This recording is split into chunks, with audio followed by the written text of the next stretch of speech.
Renaud est sur place, on va en parler du Canadien, mais d'abord, parlons de quelques petites nouvelles et rumeurs, parce que tu es à Winnipeg.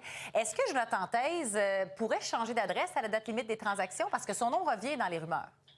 Oui, son nom revient souvent dans les rumeurs, Élisabeth. Puis, je lui ai posé carrément la question. Est-ce que tu termines la saison avec les Jets de Winnipeg? Sa réponse a été oui. C'est certain que je termine la saison ici, à moins que les Jets veulent m'échanger. Mais je ne sais pas si j'ai une protection dans mon contrat. Bien oui, je lui ai confirmé qu'il y avait une protection complète. Là, il ne le savait même pas. Ben voyons. Mais il ne le savait pas. Je vais vous avouer pourquoi, Élisabeth. C'est que mon impression, c'est qu'il était clair dans son esprit qu'il ne voulait pas jouer ailleurs qu'à Winnipeg cette saison. Donc, j'ai comme l'impression qu'il faut immédiatement rayer son nom d'une possible transaction d'ici la date limite qui va avoir lieu le premier vendredi du mois de mars. Oui, il revenait dans la LNH et je pense qu'il avait choisi de revenir là d'où il vient aussi. C'était important possiblement pour lui. Parlant de transaction pour le Canadien, si on recherche un joueur, est-ce qu'on serait tenté d'y aller pour un défenseur droitier, Renaud? J'ai l'impression que oui, ça pourrait être une possibilité si les Canadiens vont dans cette direction. Si on cherche un défenseur, ça va être évidemment un défenseur droitier. Et il y en a un quand même qui m'a sauté aux yeux ce matin à l'entraînement des Jets, et ça demeure Luke Schenn, qui est un vétéran, qui a remporté la Coupe Stanley. Quelqu'un qui connaît le tabac, qui est capable de jouer tous les styles dans la Ligue, mais c'est sûr que maintenant, en raison de son âge, c'est un défenseur beaucoup plus style défensif, mais c'est quelqu'un de très costaud qui a encore un très bon coup de patin.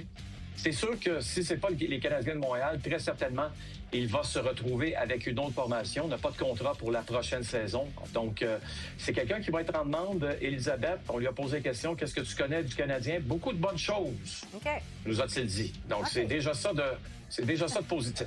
Ben oui, intéressant. Renaud, on parle beaucoup de cette pause qui s'en vient. On va en profiter de cette pause. Eric sera à Cancun. Tout le monde va en profiter, sauf Marco Marciano, qui, lui, sera très occupé. Exactement. Marco, donc, parce qu'on sait que depuis déjà un bon 10 jours presque, est maintenant l'entraîneur des gardiens chez les Canadiens de Montréal. Il était à Laval, Marco. Et depuis à Laval, bien, on n'a pas d'entraîneur de gardien qui l'a remplacé officiellement. Donc, à partir de vendredi, il va rejoindre les gardiens du Rocket. Mon impression, c'est qu'évidemment, il va être là tout le long jusqu'au retour des joueurs du Canadien. Dans 2 semaines et demie peut-être. Ouais. Alors, pendant ce temps, il va continuer de travailler avec le Rocket de Laval. Je pense que c'est la chose à faire. Est-ce que les Kings ont trouvé une solution pour leurs besoins offensifs en Panarin? Oui, j'ai l'impression que oui. C'était le gros problème. Rappelez-vous, les 2 dernières années, on arrive en séries éliminatoires face à qui?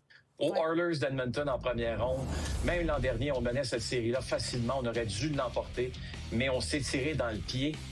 Et surtout, on n'a pas été capable d'être opportuniste avec les occasions de marquer qu'on avait. Alors, on règle d'une certaine façon un problème. Panarin avait une offre, il y avait des offres de contrat de d'autres formations sur la table, dont au moins une de 4 ans, pas loin de 12 millions de dollars par année. Mais lui, peu importe la situation, peu importe que ce soit les Capitals, les Hurricanes, peu importe l'équipe, il avait un seul désir, Élisabeth, se retrouver avec les Kings de Los Angeles.